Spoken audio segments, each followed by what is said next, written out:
بسم اللہ الرحمن الرحیم۔ السلام علیکم۔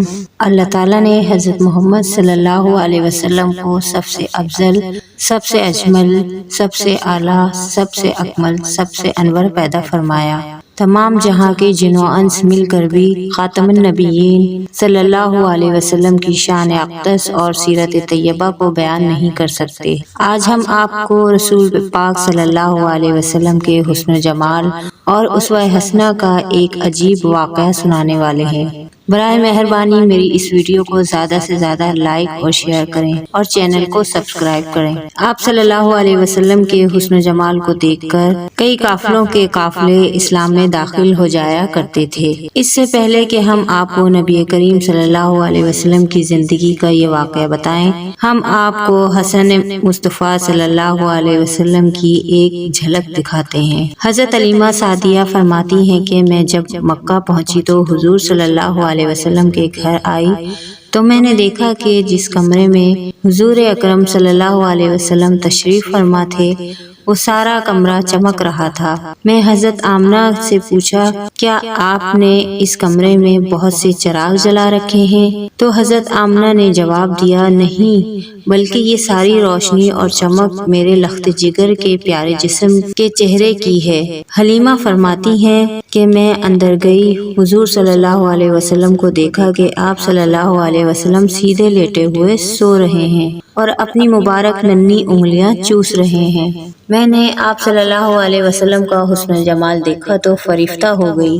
پھر میں حضور اکرم صلی اللہ علیہ وسلم کے سر انور کے پاس بیٹھ گئی اور حضور صلی اللہ علیہ وسلم کو اٹھا کر اپنے سینے سے لگانے کے لیے ہاتھ بڑھایا تو حضور صلی اللہ علیہ وسلم نے اپنی مبارک آنکھیں کھول دی اور مجھے دیکھ کر مسکرانے لگے۔ اللہ اکبر! میں نے دیکھا کہ آپ صلی اللہ علیہ وسلم کے مسکرانے پر ایک نور نکلا جو آسمان تک پہنچ گیا۔ پھر میں نے حضور صلی اللہ علیہ وسلم کو اٹھا کر پیار کیا، پھر حضور صلی اللہ علیہ وسلم کو لے کر واپس چلنے لگی تو حضرت عبد المطلب نے ذات راہ کے لیے کچھ دینا چاہا تو میں نے کہا، حضور صلی اللہ علیہ وسلم کو پا لینے کے بعد اب مجھے کسی چیز کی ضرورت نہیں۔ حضرت حلیمہ فرماتی ہیں، جب میں نعمت عظمہ کو گود میں لے کر باہر نکلی تو مجھے ہر شے میں سے مبارکباد کی آوازیں آنے لگیں کہ حلیمہ رضاعت محمد صلی اللہ علیہ وسلم کی مبارک ہو تجھے۔ اور پھر جب میں اپنی سواری پر بیٹھی تو میری کمزور سواری میں بجلی کی جیسی طاقت پیدا ہو گئی اور تمام بڑی بڑی توانا طاقتور اونٹنیوں کو پیچھے چھوڑنے لگی۔ سب حیران رہ گئے کہ حلیمہ کی سواری میں یکدم یہ طاقت کیسے آ گئی تو سواری خود بولی، میری پشت پر اولین و آخرین کے سردار محمد صلی اللہ علیہ وسلم سوار ہیں، انہی کی برکت سے میری کمزوری ختم ہو گئی اور میرا حال اچھا ہو گیا۔ یہ تھی ایک جھلک رسول صلی اللہ علیہ وسلم کے حسن و جمال کی جو پہلی نظر میں ان کی رضائی والدہ نے دیکھی۔ چلیے اب آپ کو رسول صلی اللہ علیہ وسلم کے حسن و جمال کا ایک حسین واقعہ سناتے ہیں جو کبریٰ امام زرقانی رحمۃ اللہ علیہ یوں بیان فرماتے ہیں، کہتے ہیں کہ ایک مرتبہ حضور صلی اللہ علیہ وسلم سیر کرتے ہوئے باہر کسی جگہ تشریف لے گئے۔ مدینہ منورہ سے کچھ فاصلے پر ایک قافلے نے پڑاؤ کیا ہوا تھا۔ آقا صلی اللہ علیہ وسلم نے اونٹ دیکھے تو ایک سرخ رنگ کا اونٹ پسند آ گیا۔ آپ صلی اللہ علیہ وسلم نے پوچھا، بیچتے ہو؟ انہوں نے کہا، جی بیچتے ہیں۔ فرمایا، کتنے کا؟ انہوں نے کہا، اتنے کا۔ سودا طے ہو گیا۔ حضور صلی اللہ علیہ وسلم نے فرمایا، میں سیر کرنے آیا تھا، اونٹ پسند آ گیا، میں باقاعدہ خریداری کے لیے نہیں آیا تھا، اس لیے دے دو، قیمت بھجوا دوں گا۔ انہوں نے کہا، منظور ہے۔ حضور اکرم صلی اللہ علیہ وسلم اونٹ اپنے ہمراہ لے کر چل دیے۔ جب تک حضور صلی اللہ علیہ وسلم نظر آتے رہے، قافلے والے آپ صلی اللہ علیہ وسلم کو دیکھتے رہے۔ جب نظروں سے اوجھل ہو گئے تو دل پر ہاتھ رکھ کر بیٹھ گئے۔ تھوڑی دیر بعد ایک دوسرے سے پوچھنے لگے کہ ایک شخص آیا اور اونٹ لے کر چلا گیا، تم میں سے کسی نے ان کا پتہ بھی نہ پوچھا؟ جب سودا نقد ہو تو پتہ پوچھنے کی ضرورت ہی نہیں ہوتی۔ ہوتی، لیکن ادھار دے دیا جائے اور کوئی جان پہچان بھی نہ ہو، کوئی ضامن بھی نہ ہو اور نہ ہی کوئی چیز گروی رکھی جائے تو پتہ پوچھا جاتا ہے۔ اتنا قیمتی اونٹ دے دیا، کوئی پتہ ہی پوچھ لیتا، کسی کو ہوش نہ رہا۔ کسی نے کہا یار جب وہ بات کرتا تھا تو منہ سے پھول جھڑتے تھے، میں تو بس یہی دیکھتا رہ گیا۔ دوسرے نے کہا یار میں تو اس کی آنکھیں دیکھتا رہ گیا۔ تیسرے نے کہا میں تو اس کی مسکراہٹ کو دیکھتا رہا۔ کہنے لگے وہ اپنے حسن کا جادو جگا کر قیمتی اونٹ ہتھیا کر لے گیا ہے۔ قافلے کے سردار کی بیوی جو اب تک خاموش بیٹھی تھی، خیمے کا پردہ ہٹا کر کہنے لگی میں ضمانت دیتی ہوں۔ سب نے کہا کیا تو انہیں جانتی ہے؟ کہا جانتی میں بھی نہیں، پھر ضمانت کیسے دیتی ہے؟ کہا جب تم سودا کر رہے تھے تو میں نے خیمے کی اور اس کا چہرہ دیکھا تھا، اتنے حسین چہرے والا جھوٹ نہیں بول سکتا۔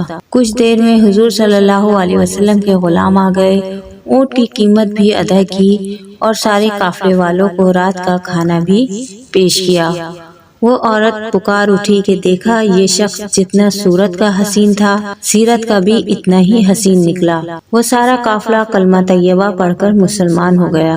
آپ صلی اللہ علیہ وسلم کائنات کا مجموعہ حسن ہے۔ آپ صلی اللہ علیہ وسلم کا قد نہ زیادہ لمبا نہ زیادہ پشت، درمیانہ قد تھا، ماتھا کشادہ تھا، سر بہت خوبصورت تھا۔ آپ صلی اللہ علیہ وسلم کے بال نیم گھنگریالے تھے۔ آپ صلی اللہ علیہ وسلم کی بھو گول خوبصورت تھی، جہاں وہ ملتی ہے وہاں بال نہ تھے۔ ایک رگ تھی جو کہ غصے میں بھڑکتی تھی۔ آنکھ مبارک کے بارے میں کہا گیا ہے کہ آپ صلی اللہ علیہ وسلم کی آنکھیں لمبی، خوبصورت اور سرخ ڈوروں سے مزین تھیں، موٹی اور سیاہ سفیدی انتہائی سفید تھی۔ آپ صلی اللہ علیہ وسلم کی پلکیں بڑی دراز تھیں۔ آپ صلی اللہ علیہ وسلم کی ناک مبارک آگے سے تھوڑا اٹھا اور نتنوں سے باریک ایک نور کا ہالہ تھا جو ناک پر چھایا رہتا تھا۔ آپ صلی اللہ علیہ وسلم کے ہونٹ انتہائی خوبصورت تراشیدہ تھے، دانت مبارک بڑے خوبصورت تھے اور متوازی اور ان میں کسی قسم کی کوئی بے ربطگی نہ تھی۔ پہلے 4 دانتوں میں خلا تھا، جب آپ مسکراتے تو دانتوں سے نور نکلتا ہوا سامنے پڑتا تھا۔ گال مبارک نہ پچکے ہوئے نہ ابھرے ہوئے، چہرہ 14ویں رات کے چاند کی طرح چمکتا ہوا گول تھا، داڑھی مبارک گھنی تھی۔ اللہ تعالیٰ قرآن مجید میں فرماتا ہے اے محبوب صلی اللہ علیہ وسلم ہم نے آپ کے ذکر کو بلند کر دیا۔ جس ہستی کا ذکر مولا کائنات بلند کر دے، جس ہستی پر اللہ تعالیٰ کی ذات درود و سلام بھیجے، جس ہستی کا ذکر اللہ تعالیٰ ساری آسمانی کتابوں میں کرے، جس ہستی کا چلنا پھرنا، اٹھنا بیٹھنا، سونا جاگنا، کروٹیں بدلنا، کھانا پینا مومنین کے لیے باعث نجات، باعث شفاعت بنا دیا ہو، اس ہستی کا مقام اللہ اور اس کا رسول جانتا ہے۔ اللہ سے دعا ہے کہ اللہ پاک ہمیں رسول صلی اللہ علیہ وسلم کے ساتھ حقیقی محبت نصیب فرمائے، آمین۔